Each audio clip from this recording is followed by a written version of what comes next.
দুনিয়ার আগুন সহ্য করা যায় না, জাহান্নামের আগুন এত কঠিন, জাহান্নামের আগুন এত গরম, জাহান্নামের আগুন সহ্য করা যাবে না রে আল্লাহ। আয় আল্লাহ,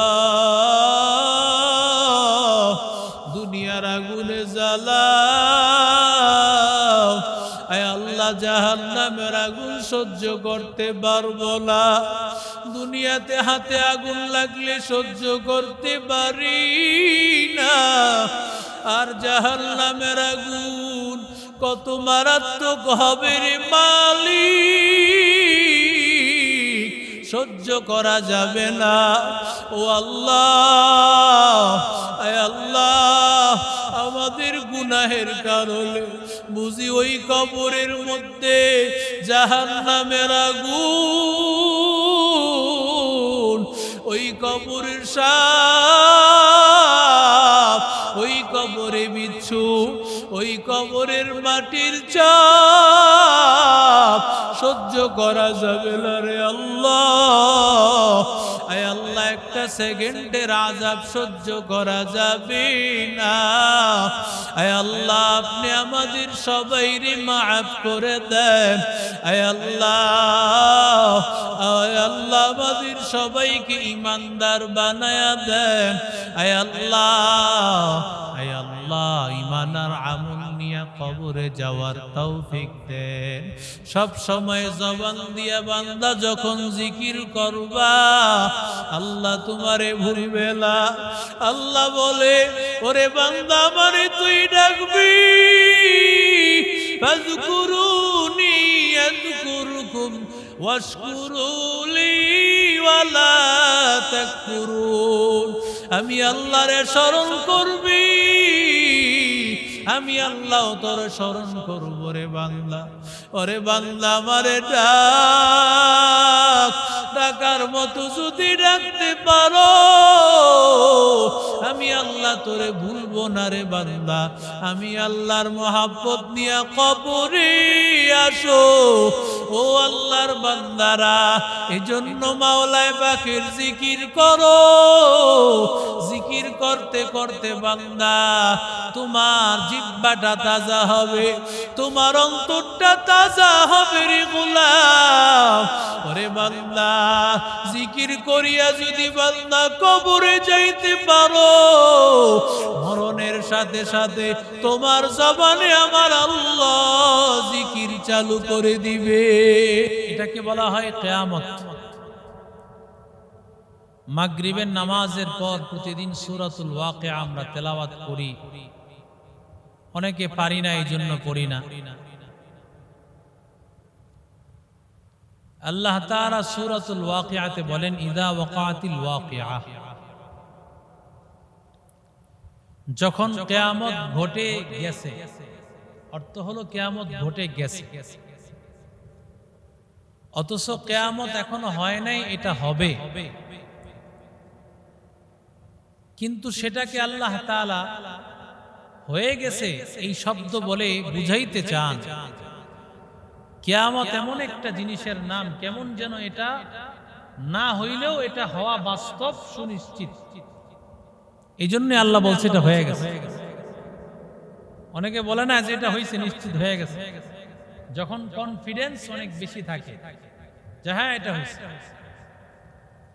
আল্লাহ তাআলা যেটা ঘটাবেন এটা আল্লাহ তো ভালোই জানেন, আল্লাহ সুনিশ্চিত জানেন কিয়ামত হবেই হবে, এতে কোনো সন্দেহ নাই। এটা কাফেররাও বিশ্বাস করে। কাফেররা এই বিশ্বাস হাসরের ময়দানের বিশ্বাস করে না। ওরা বিশ্বাস করে কোন কিয়ামত, যে মরার পর একটা কিয়ামত। মান মাতা ফাকাদ কিয়ামাত কিয়ামাতুহু, যে মারা যায় তার কিয়ামত কায়েম হয়। ওরা বিশ্বাস করে যে কেউ ভালো আচরণ করে গেলে দুনিয়াতে, সে মরার পর তার ভালো জগৎ থাকবে। কিন্তু আল্লাহর কাছে যে জবাবদিহিতার কাঠগড়ায় দাঁড়াতে হবে, ভালো করুক মন্দ করুক হিসাব দিতে হবে তো একজনের কাছে। ভালো করলে ভালো হিসাব, খারাপ করলে খারাপ হিসাব। আল্লাহ তাআলা এই সূরার মধ্যে তিনটা দলের কথা বলবেন। আল্লাহ বলেন লাইসা লিওয়াকাতিহা কাযিবা, কিয়ামত এটা এমন একটা জিনিস, এটা হবে যে তাতে কোনো সন্দেহ নাই, কোনো মিথ্যা নাই। লাইসা লিওয়াকাতিহা কাযিবা, কিয়ামত হওয়ার ব্যাপারে কোনো মিথ্যার লেশ মাত্র নেই, অবশ্যই হবে। আল্লাহ বললেই হতো। আরো গুরুত্ব দিয়ে আল্লাহ বুঝাইলেন যে তোমরা মনে করতে পারো এটা মনে হয় মিথ্যা কোনো জিনিস, অহেতুক কোনো জিনিস। আল্লাহ বলে না, এটা যে হবে এতে কোনো সন্দেহ নাই। লাইসা লিওয়াকাতিহা কাযিবা, কিয়ামত হওয়ার ব্যাপারে কোনো মিথ্যার সন্দেহ নাই, অবশ্যই হবে। খাফিদাতুর রাফিআ, খাফিদাতুর রাফিআ। আল্লাহ বলেন কিয়ামত এমন এক ভয়ঙ্কর অবস্থার নাম, যেই জিনিসগুলো নিচু জিনিস তাও সব চুরমার হয়ে যাবে। উঁচু উঁচু পাহাড়, দালান কোঠা, উঁচু উঁচু পাহাড়, উঁচু উঁচু বিশাল বড় আসমান, সেটাও শেষ হয়ে যাবে।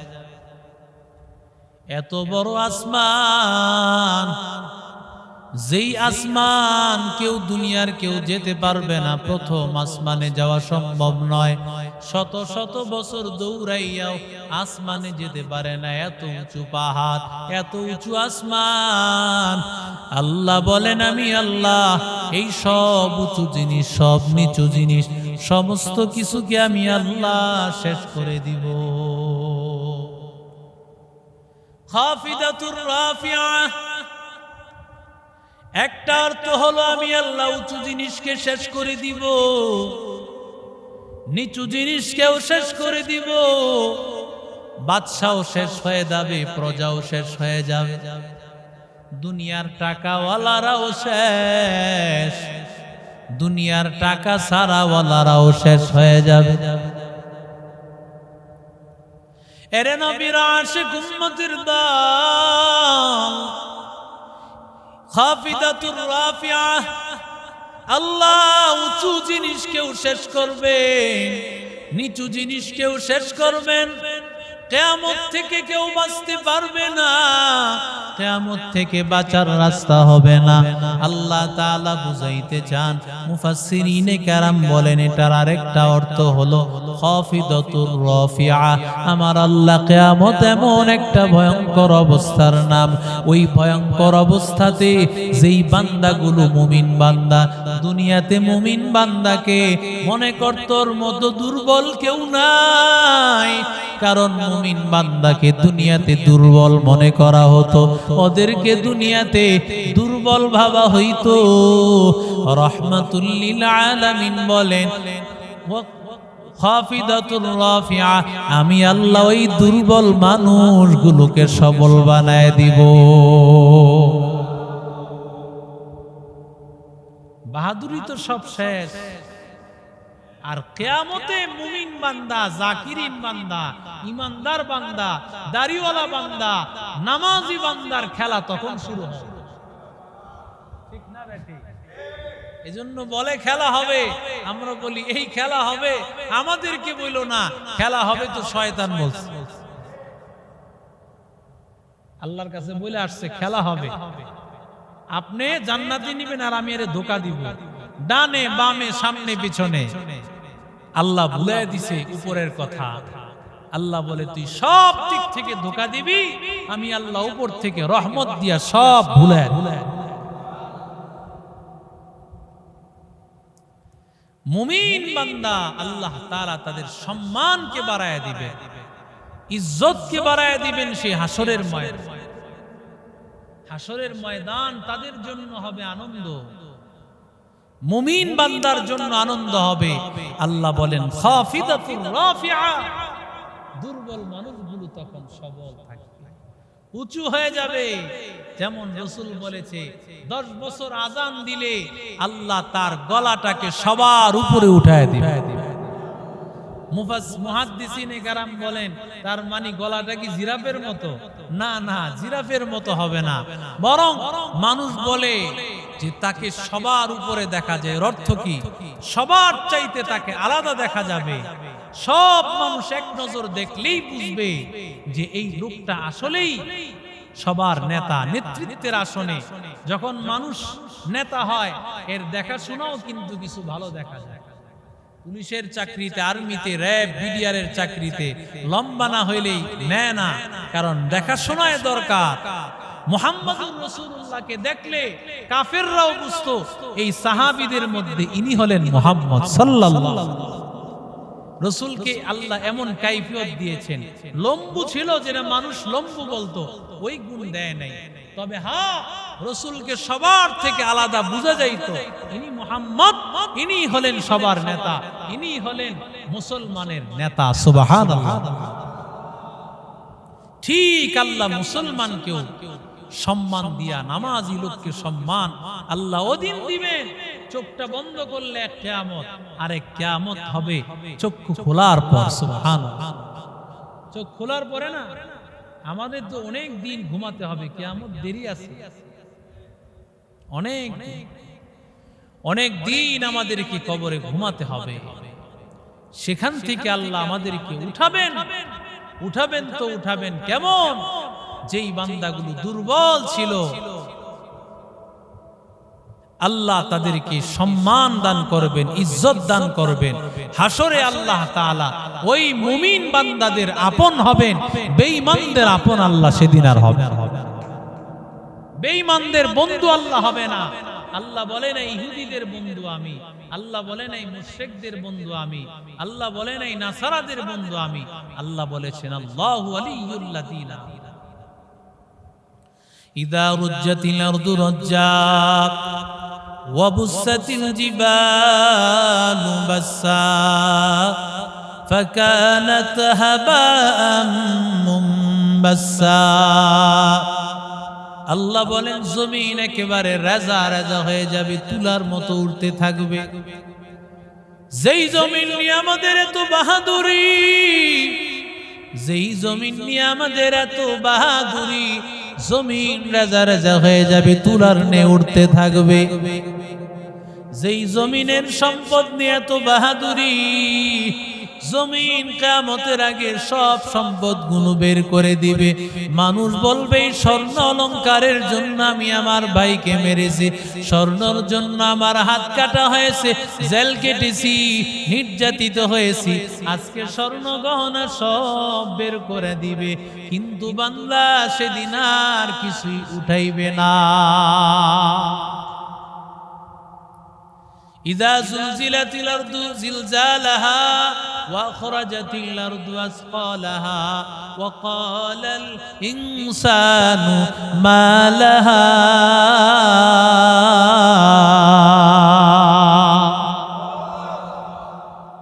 ওয়া আখরাজাতিল আরদু আসকালাহা। সবকিছু জমিন বের করে দিবে, জমিন তামা তামা হয়ে যাবে, জমিনের কোনো কিছুই নিশানা থাকবে না। আল্লাহ বলেন ওয়াবুসাতিল জিবালু বাসসা, পাহাড়টা একেবারে সব চূর্ণ বিচূর্ণ হয়ে যাবে। অথচ এত বড় পাহাড় দুনিয়ার মানুষ কল্পনাও করতে পারে না, এত বড় পাহাড়। আল্লাহ বলে বান্দা আমি আল্লাহর এত ক্ষমতা, আমি আল্লাহর এত ক্ষমতা দেখ, আমি আল্লাহ এত বড় পাহাড়টাকে তুলার মতো উড়াইয়া দিব। ওয়া কানাতিল জিবালু কাল ইহনিল মানফুস, আমি আল্লাহ তাআলা এই পাহাড়টাকে তুলার নেই উড়াইতে থাকবো, পাহাড়ের কোনো অস্তিত্ব থাকবে না। ফাকানাত হাবাআম মুনবাসসা ওয়া কুনতুম আজওয়াজান সালাসা। আল্লাহ বলেন হাসরের ময়দানে দল হবে তিনটা।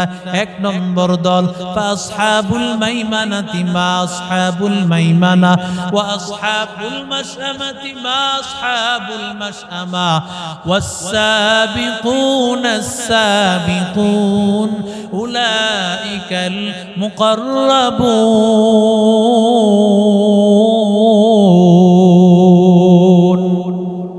আল্লাহ বলেন তিনটা দল, এক দল হবে ডানপন্থী, আরেক দল হবে বামপন্থী, আরেক দল হবে অগ্রগামী। ডানপন্থী বামপন্থী না, বরং আল্লাহ বিনা হিসাবে জান্নাতে পাঠায়। আল্লাহ বলেন ফাসহাবুল মাইমানাতি মা আসহাবুল মাইমানা।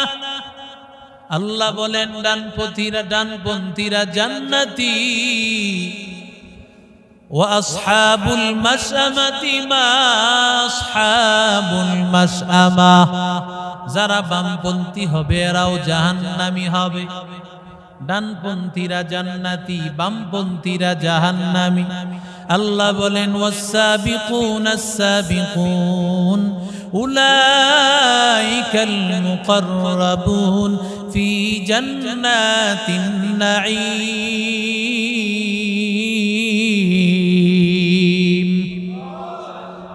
আল্লাহ বলেন ওরা জান্নাতি, জান্নাতি দল।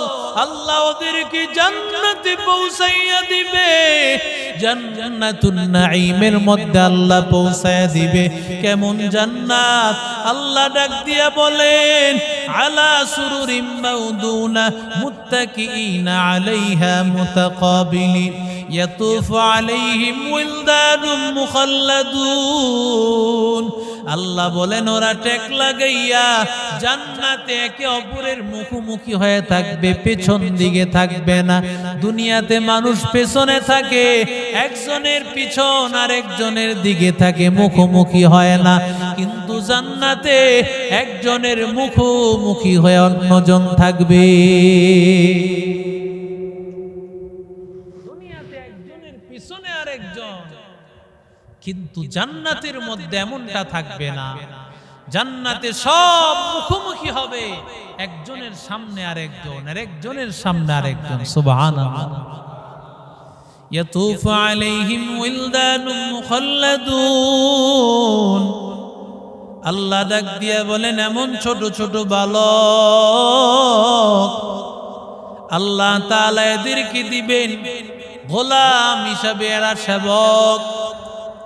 বিআকওয়াবি ওয়া আবারিক ওয়া কাসিম মাঈন।